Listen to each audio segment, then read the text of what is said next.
Dear listeners, welcome to another episode of our podcast series Food for Generations. In this episode, we are going to talk about coffee.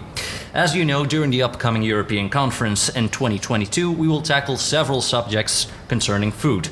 Two of them are gastronomy and food heritage, and that's where EC comes in.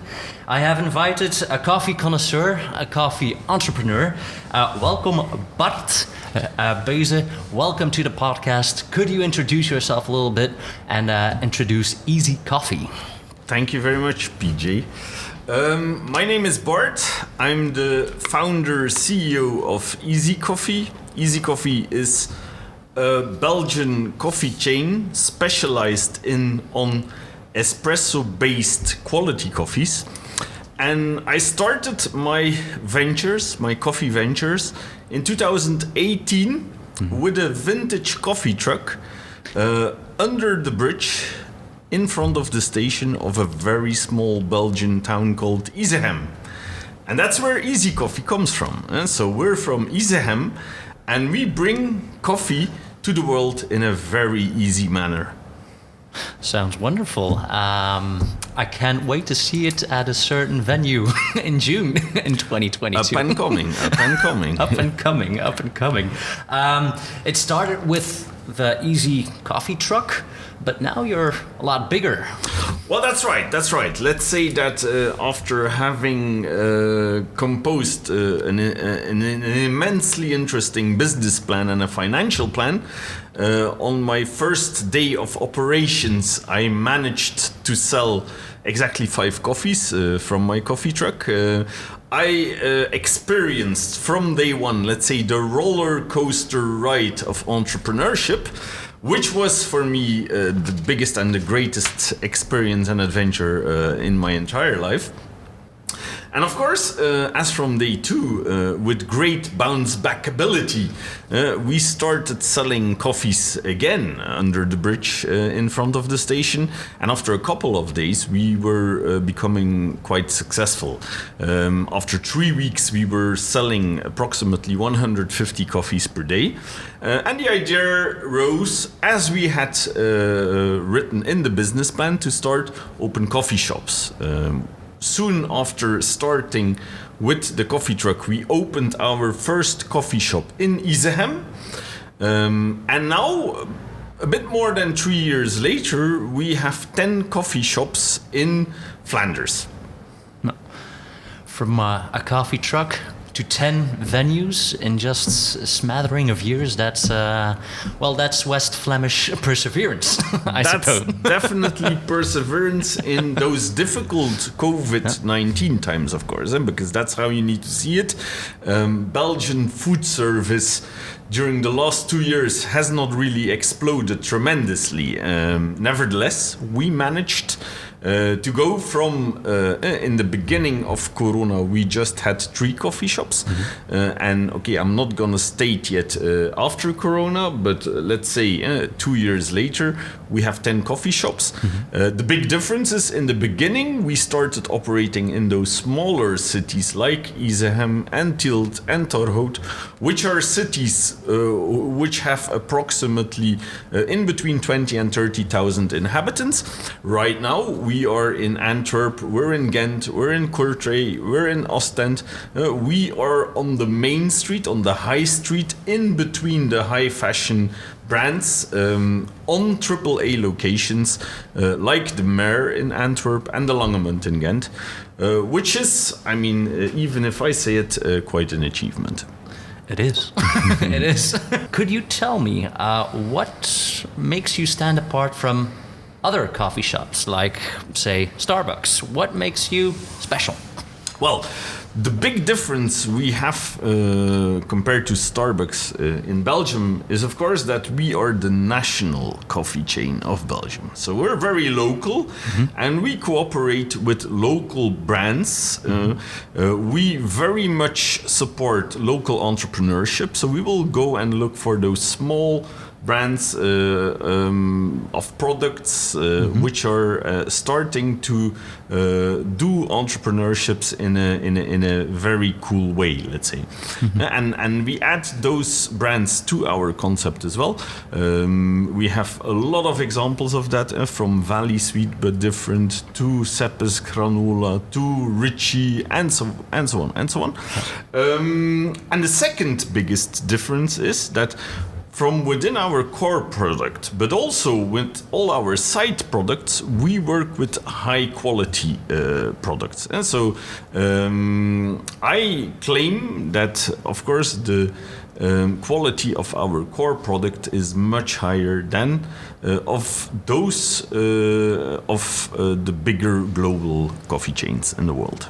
Yeah, indeed, because I noticed when I was browsing your website, you have 4 commandments when it comes to making coffee. That's true, and there you will see that's our quality statement, that's our quality promise towards our customers as well, of course.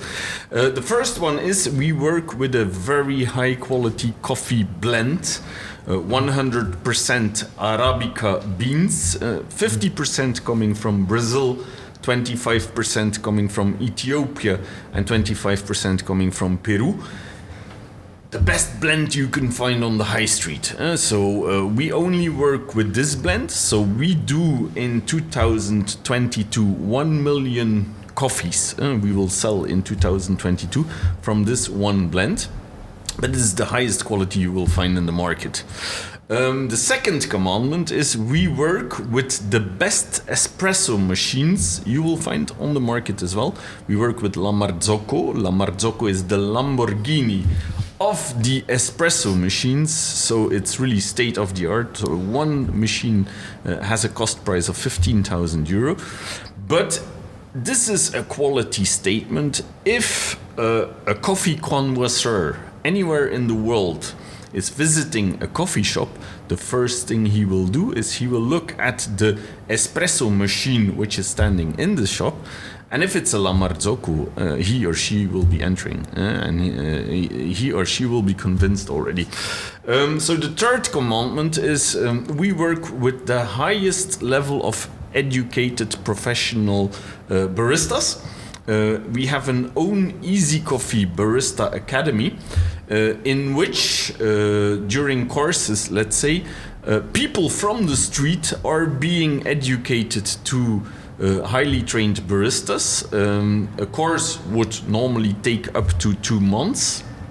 And all the people who are graduating and who are passing the exam are being equipped with the Specialty Coffee Association certificate, with which they can get a barista job anywhere in the world. So that's basically the quality proof. If you are an educated barista, you need to have an SCA barista certificate, and with that certificate you can work from Melbourne to New York to Tokyo to Rio de Janeiro as a highly trained barista. All our people are possessing of those certificates. And then the fourth statement is, of course, since we sell 80% milk-based coffees, we use the highest quality milks in the world as well. For our animal milk, our cow milk, we use Hollebeek Hoeve, which is a local brand again as well here in Belgium. And more than half of our milk-based coffees are actually plant-based. So we have a cooperation with Alpro, and that's also a local company, even if they're part of a big global player, Danone. Their origins are actually also from Izegem.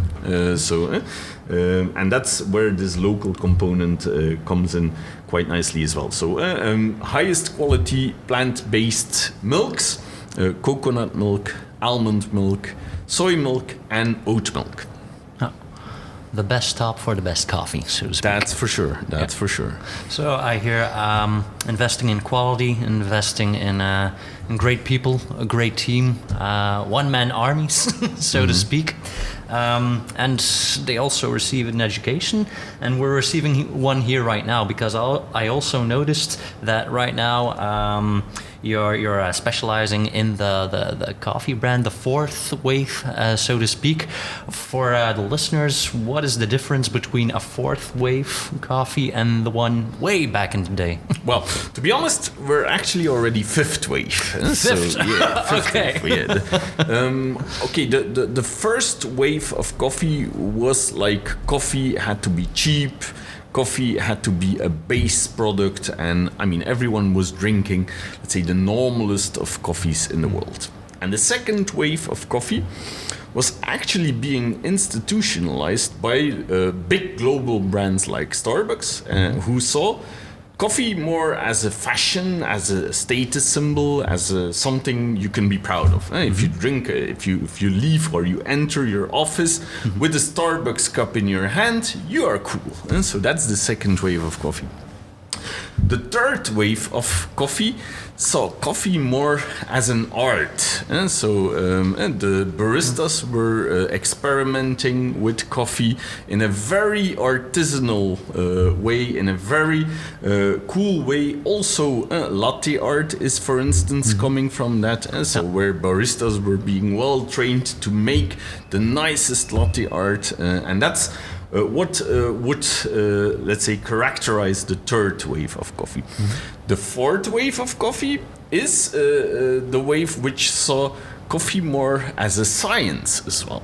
So a barista nowadays, as a part of the fourth wave of coffee, will measure a lot. Coffee is chemistry, is science, is a lot of measuring, is weighing in the morning, making sure or ensuring that your grinder is at the right level, delivering the correct output so that your machine will make an exquisite coffee.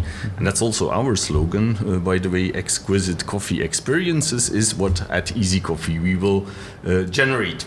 And then the fifth wave of coffee, and that's what we are actually a main representative of in Europe, and there are not so many yet in Europe, that is more the boutique chain model of all those, let's say, previous waves together. So we make coffee, we do it in a fashionable way, we do it in a very arty-farty way, we do it in a scientific way, but we will make a commercial concept out of it, and we want to commoditize not only but also bring it to the big masses. Yeah. So I hear pioneer or revolutionary. For sure. We are big pioneers, although we are definitely not reinventing the wheel. And what we are doing is definitely not rocket science as well. We are the first coffee chain in Belgium, and only by that alone, we're already a pioneer. Okay. Well, we're talking about Vlamings, Belgians right now. How big a coffee drinker is your average Joe over here? Well, that's a very good question.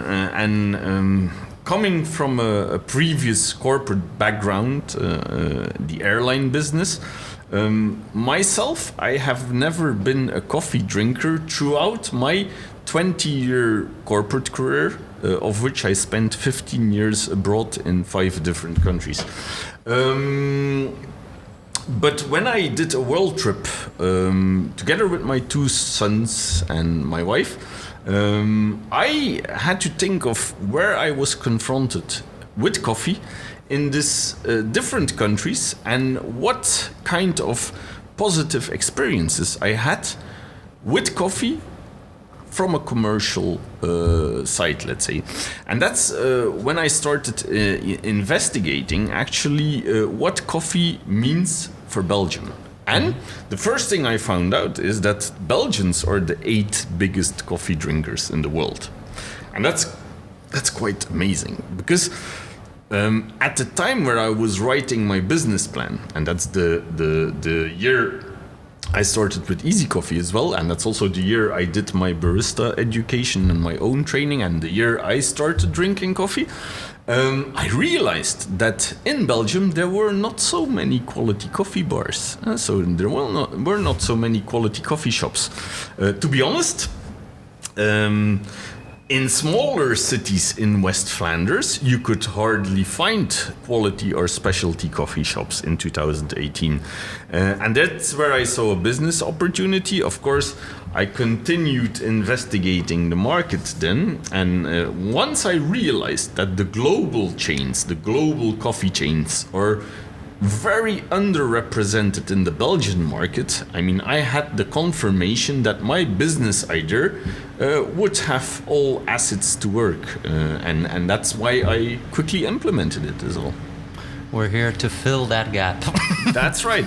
No, I mean, we're here to pave the way for a lot of followers, hopefully, who do the same. Because I always compare the big cities in Belgium, Ghent, Antwerp, but also Brussels, Liège, Charleroi, to Chicago, New York, Kyoto, Tokyo, Auckland, Sydney, Melbourne.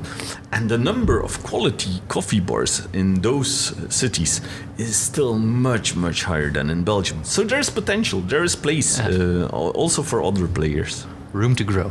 For sure. All right, great.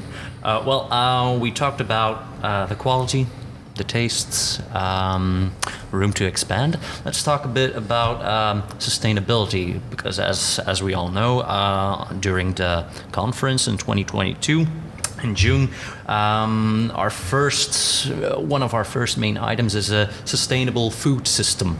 And also with coffee, because it has to be exported from half across the globe. How do you make the difference in that whole chain? What are your plans to increase sustainability in that system? Well, to be honest, during the last months, we just finalized our long-term mission statement of EasyCoffee. And our mission statement is actually a very short one, a very easy one. We want to bring quality coffee to the masses in a sustainable way. Mm-hmm. And of course, that's a big word, but we have thought it through tremendously, and we have been acting upon that actually already since 3 years as well. Mm-hmm. We want to do it with massive respect for as well human beings, mm-hmm. as well as animals, as well as the planet itself. Mm-hmm. Human beings is logical. I mean, our EasyCoffee dream team, we pamper those people. I mean, we pamper happy employees generate happy customers. I mean, that's for sure. We have a survival of the kindest mentality, which derives from our original survival of the fittest mindset we had during COVID-19 times, where we were extremely successful being able to be the fittest in the market, the ones who were adapting in a very agile way, in a very time-sensitive way as well. Mm-hmm. But we have moved on, and we have become also the kindest in the market. And it's our idea, our general idea, to be under any or in any circumstance the kindest, not only towards our customers, but also towards our shareholders, our neighbors, our partners, our people we cooperate with. Mm-hmm. And that's for us a very important pillar in our sustainability strategy. The second pillar, of course, is we try to work with a lot of respect for animals. Mm-hmm. That's why we push plant-based products tremendously. Mm-hmm. As I already mentioned, 50% of our milk coffees are plant-based. But not only that, we have a pastry offer, which is quite extensive. We sell more than 2,000 pastry pieces per week in our coffee shops. And they are 100% plant-based.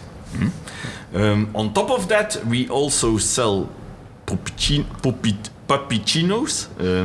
We also that's sell. That's a mouthful.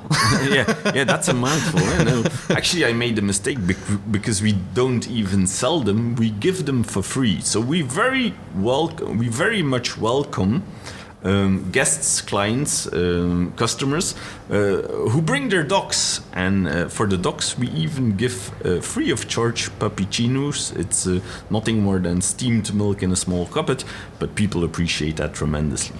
And then go coming to the most important pillar in our sustainability strategy, of course, we want to do everything with massive respect for nature, for the planet. And that's why we are working on big projects together with official institutions, but also universities. And the 4 main points in that respect are actually, we don't serve coffee in China cups anymore. Because we say, if you have to clean in an industrial way 1 million cups per year with detergent, with products, that's not good for nature. So we want to go further, we want to go one step beyond, or a couple of steps beyond, and we want to make sure that what we do in that respect is completely sustainable. So 20% of our coffees nowadays are being sold in a reusable cup. We have an EC branded own tumbler, which people can buy for 10 euros in our shop. And with that tumbler, they will always get a €1 discount for any coffee, hot chocolate or hot tea they are buying in our shops. So it's actually a cost-efficient way for people to purchase our coffees. But the bigger thing is, of course, we save the planet, because we save a lot of garbage by using with those tumblers. An offer you can't refuse. That's right. And that's what more and more people are actually realizing as well. Of course, we can't do everything in tumblers, so 80% of our other coffees are still being sold in a recyclable cup. Our cups we purchase at relatively high prices, so that they are really 100% recyclable. The big problem nowadays is that the Belgian garbage workers are not able, or the big garbage institutions, they're not able to already sort out, let's say, our recyclables from the other garbage. And we are now sitting together with the main players in that field, making sure that in our store, we, together with our customers, we will already sort the recyclables so that it is 100% guaranteed that they end up in the right garbage pile, and so that they can be recycled and reused for other purposes as well. Then the third big point we're working on in that segment is we have a lot of coffee grounds. I mean, doing 1 million coffees per year. To give you an idea, it asks for approximately 10 tons of coffee beans, and 10 tons of coffee beans would generally produce 20 tons of coffee grounds, so coffee garbage, let's say. Right now, this coffee garbage is still ending up in the normal garbage pile mountain, let's say. But we are working on projects together with official authorities and institutions, but also with universities, to ensure that in spring 2022, we will make this product completely circular, meaning that the coffee grounds will be used in order to make soaps and candles with the EzyCoffee corporate smell, so that we can sell them in our shops as EzyCoffee merchandising materials. A completely circular, completely, sustainable way of working and saving 20 tons of coffee grounds. 20 tons might not be so much yet this year. Of course, with the expansion strategy we have, by the end of the year, we plan to have 50 shops. By the end of next year, we plan to have 200 shops. So out of 20 tons, will normally become 100 tons of coffee grounds. And so we try to help sustainability, or we help nature in a sustainable way by making sure that those coffee grounds are not ending up on the garbage mountains and the piles anymore. And then the fourth pillar or the fourth point is that we are 100% food waste warriors at EasyCoffee, meaning we have a cooperation with Too Good To Go, and we ensure that we generate 0% food waste. So all our food products which we are not able to sell in our shops before their limit time, let's say, we will put on the Too Good To Go app for sale at a very much reduced price. And they are all being sold. I mean, the cooperation with Too Good To Go is really a very important one. By the way, the big Belgian guy of Too Good To Go is also coming from Izychem. Indeed. Indeed. Well, I hear this sounds like a program for EC Bruges, because I hear sustainability, I hear circular economy, I hear, again, pioneership. That's right. I mean, a lot of the things we are putting into practice are things which are not existing yet. So it takes a lot of time for us to investigate how we can always achieve the best possible result in the most sustainable manner. But of course, I mean, having this big expansion in front of us, we see it as our role to be the leader there as well, in order to look for the best solutions. Yeah. Leading by example. That's actually our promise to everyone in the world. Yeah. Sounds great. I'm a bit in awe right now. You promised me the scoop. Well, a scoop it is. Also, sustainability. When you hear sustainability, you hear water usage. How do you tackle that? Are you particularly picky when choosing partners to cooperate with, like Alpro, for example, or? Of course. Like I already said, we will always go for the very local partnerships, because the smallest local producers of all the materials we also sell in our shops ensure that the products get into our shop with in a convenient way, not having to travel around the world 3 times before they end up in our shops. So that's very much important. Those local partnerships are a very big cornerstone of our future success. We will always filter and very much investigate as well if we enter new brands into our portfolio, whether those brands are also working in a sustainable manner, or at least have the intention to work in the future in a sustainable way, just like we do. Great minds think alike. That's right. Right. Talking about partners, you are one of the main partners of EC Bruges. What convinced you to make this synergy? What's the common ground here? Why did you say, okay, I'm in? Well, maybe the first pointer is definitely the international aspect of what JCI is doing and what the conference will be doing as well.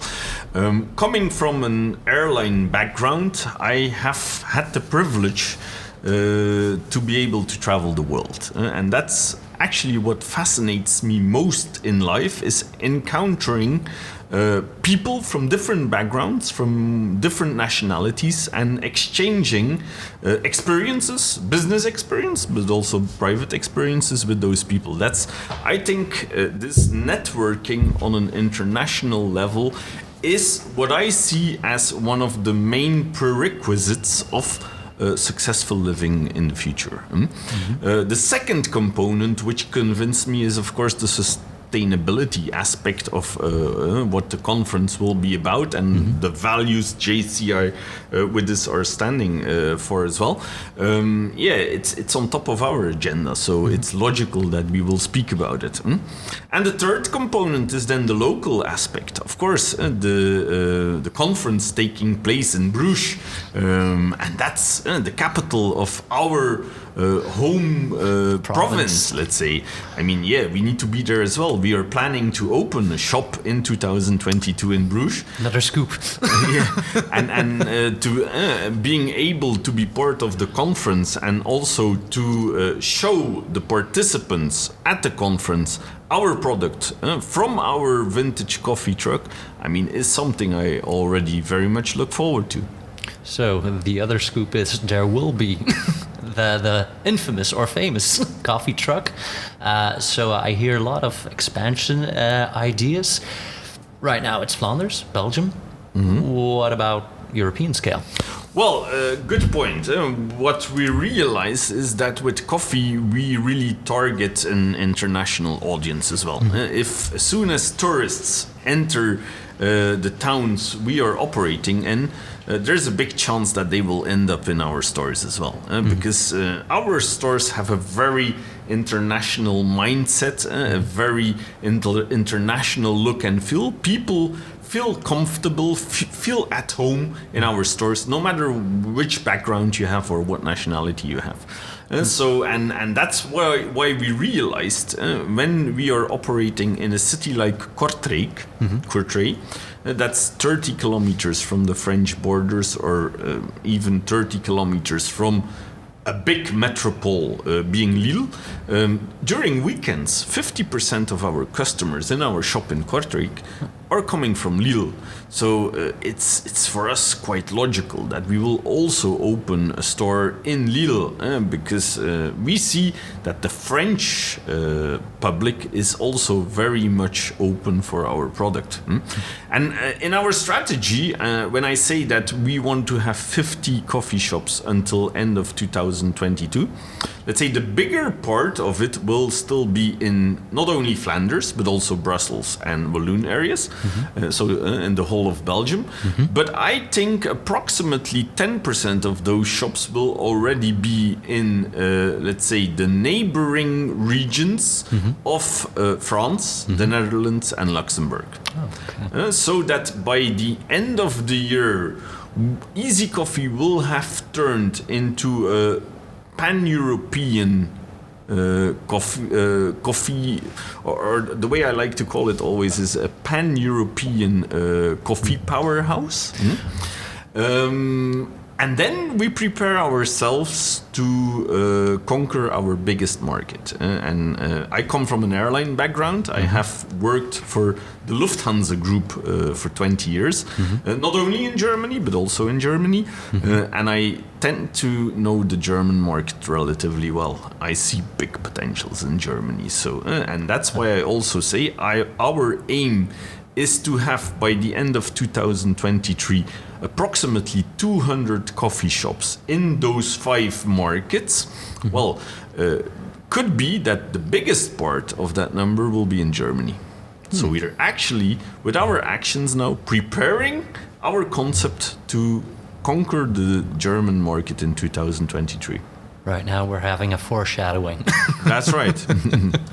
Well, we talked about a couple of pillars. We have the sustainable food system. We have the food heritage. Let's talk about the third one, coffee. Does it really make people happy? Is it gastronomy? Does it make people happy? Is it a chemical reaction? Is it the taste? Is it a bit of everything? Well, to be honest, I always say that coffee is the wine of the 21st century. And so the big thing which we have with coffee is, of course, that it's a non-alcoholic product. So it can be drunk throughout the day. I see, especially in Belgium, but also in Flanders and in West Flanders, we used to have the tradition of drinking alcohol from relatively early in the morning. It's no longer socially accepted, let's say. And coffee is a very good alternative to that. And so the fact that coffee is non-alcoholic gives us much more opportunities. And that's the first thing. The second thing, when I compare coffee to wine, or when I say that coffee is the wine of the 21st century, I mean that coffee is as complex as wine as well. It's as interesting as wine. If you dive into this fascinating world from seed to cup, from actually where the coffee beans are being sourced and being. It's amazing how fascinating is the coffee tastes, the different taste, the coffee wheel. It's immensely international product. If you see in how many countries coffee is being sourced, it's fascinating. Oh. So that's where the comparison with wine is also very good. Of course, then if you go to the taste, I mean, with coffee you can do so many things. So you can make coffee or turn coffee into the hip product for any age, whether it's youngsters or old age pensioners. Every age group will have its favorite coffee taste, and so and that's what we are playing on a lot with for the youngsters. Then a lot of special milk coffees or milk-based coffees with special tastes. We do a Mexican coffee, which is actually a cappuccino with pure cacao powder and then topped off with chili peppers. Big hit amongst all age groups, let's say. But we also do a rosemary latte, which is a latte macchiato with rosemary syrup, normal cow milk, and we will top it off with freeze-dried blueberries, and that's also a big hit amongst the younger generations then. And we have like 25-30 coffee varieties, and every variety has its own customer base, and that's nice to see.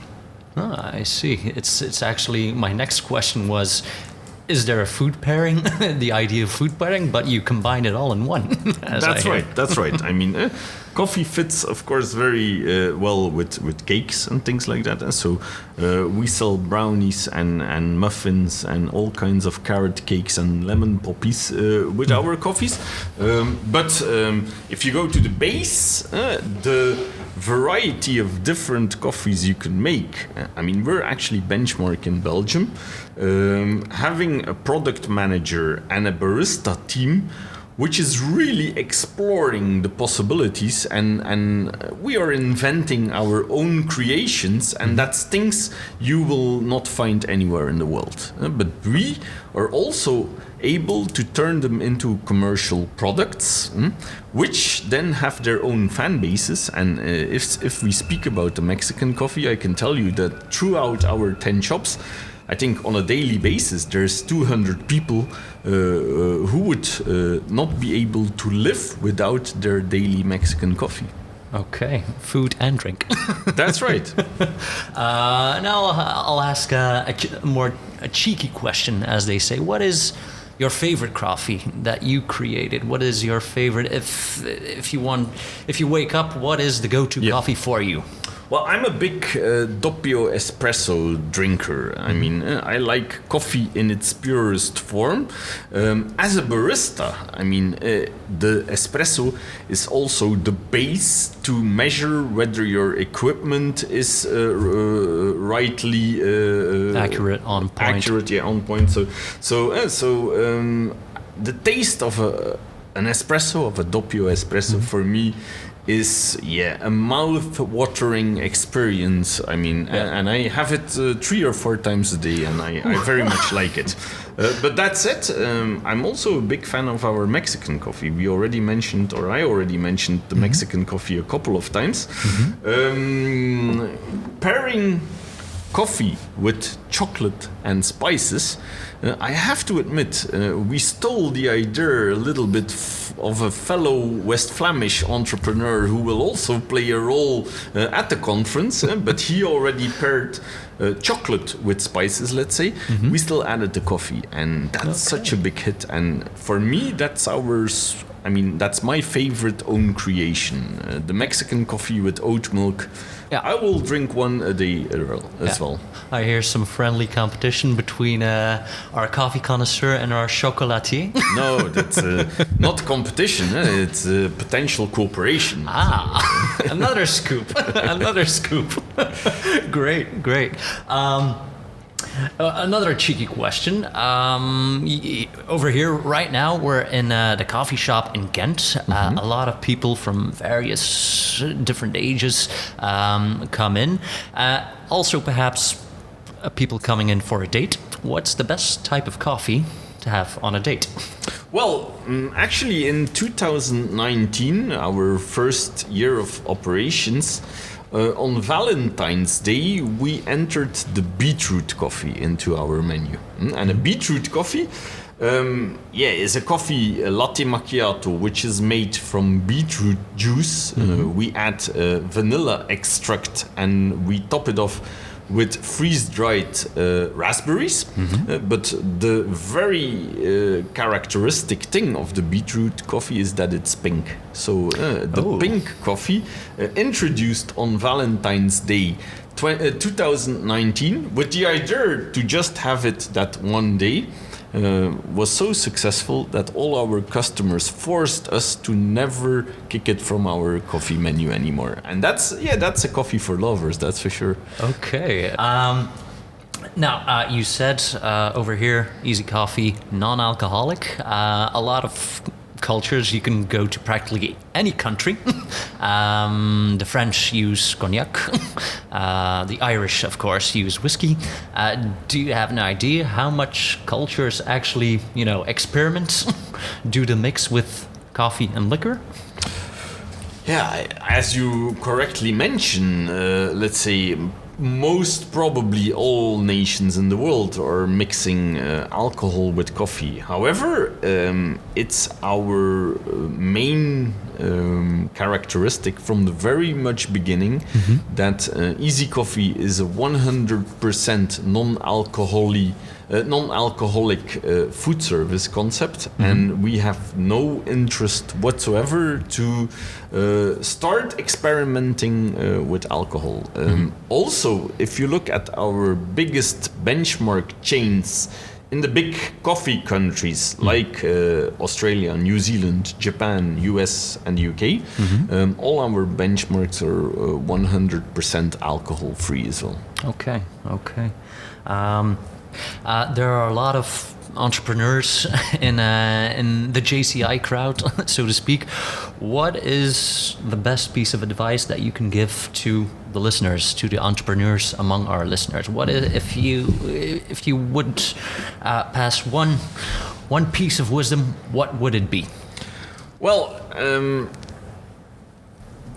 I can give you two, actually. I can give you two. The first one is, and that's from my own experience, and that's something I really like telling, especially very young people. I started entrepreneuring after a 20-year corporate career, so I already had a nice bag of experience, of business experience, which definitely helped me in my entrepreneurial endeavors as well.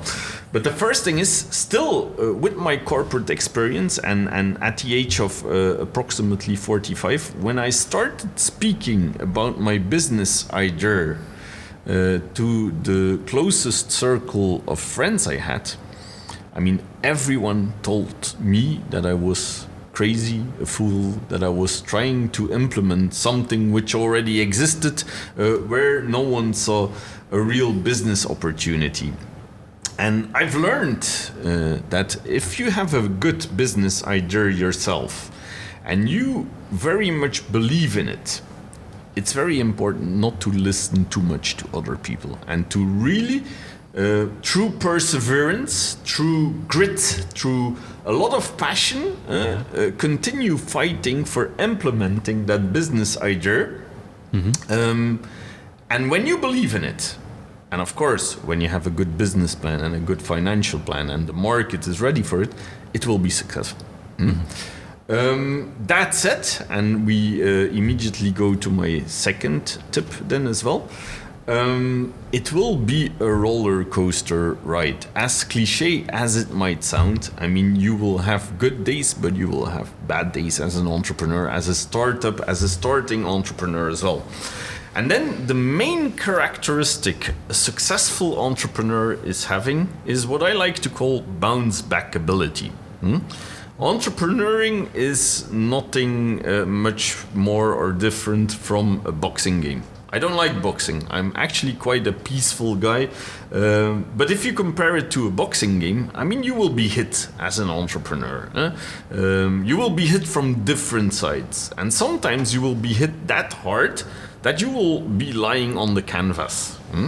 So the only thing as an entrepreneur, what you can do after having been lying on the canvas for a certain kind of time, is you just stand up, you collect all your courage again, you put on this very interesting smile, and you get back with grit, with passion, with perseverance, and you fight for your cause. And that's what I call bounce back ability. If you possess of this quality in life as an entrepreneur, you will be successful. So never, never, never give up. Never quit. That's right. We like the sound And of that. always aim high. Sky is the limit. That's right. That's right. Which brings me to my closing question. We heard the story about you as a startup, right now as a scale up. Where do you see yourself in 5 to 10 years? What's the dream? Well, to be honest, when I left the corporate business, I was working for a multinational, let's say, in a big management role. And I told my direct chef, who was the CCO of the Lufthansa Group, I said, to be honest, I've had it a little bit working in a corporate, working for this big tanker, not having this flexibility to move in a different direction at a fast pace. And I want to experience what it is to work for an SME. I want to have the experience to know what it is to work for a startup. And as you correctly mentioned, I started working for a startup and I moved it into scale up. And what we are doing now, going to 50 shops, but 200 shops next year, I mean, I will have created my own corporate again. So the circle will be round, and that's where I will be happy as well. If that circle is round, I'm happy. I have achieved actually much more than I ever wanted to achieve. And that's why when I have reached this, I will move towards my biggest passion again in life. So after my corporate career, I had the courage to decide to step out of everything, let's say, of business life and do a world trip with my kids, with my small kids and my wife for 2 years. I realized that 2 years is not enough. So my next world trip is already planned. We will travel from August 1st, 2024 for 3 years now. Because in 3 years, we want to cover all those white spots on the world or on the world map, which we still have. So, coffee, family, happiness. That's right. And traveling. And traveling. That sounds great. Internationalism. Well, always going back to this international, I think, and that's a very important factor in my life as well. I see a lot of people who have built their lives around the church tower, and I definitely don't want to judge those people. I have maximum respect for people who are able to do that, and especially if they are happy and they can say, look, we have achieved everything we wanted to achieve in life. For me, it would not work. I mean, I have glasses on and I want to explore the world with those glasses. I want to know not only how Japan is working, but also Brazil and even New Caledonia and Alaska and Greenland and so on and so on. And for me, that's my biggest passion in life. I mean, even a bigger passion than coffee. Unquenchable thirst. That's right. That's right. All right. Bart, it has been an honor. The pleasure was mine. I am very happy seeing you, meeting you again at the European Conference in June 2022. And dear listeners, if you want a piece of this coffee paradise, we will all see you there. We are looking forward to really giving exquisite coffee experiences at the convention. Sounds great. Bart, thank you very much.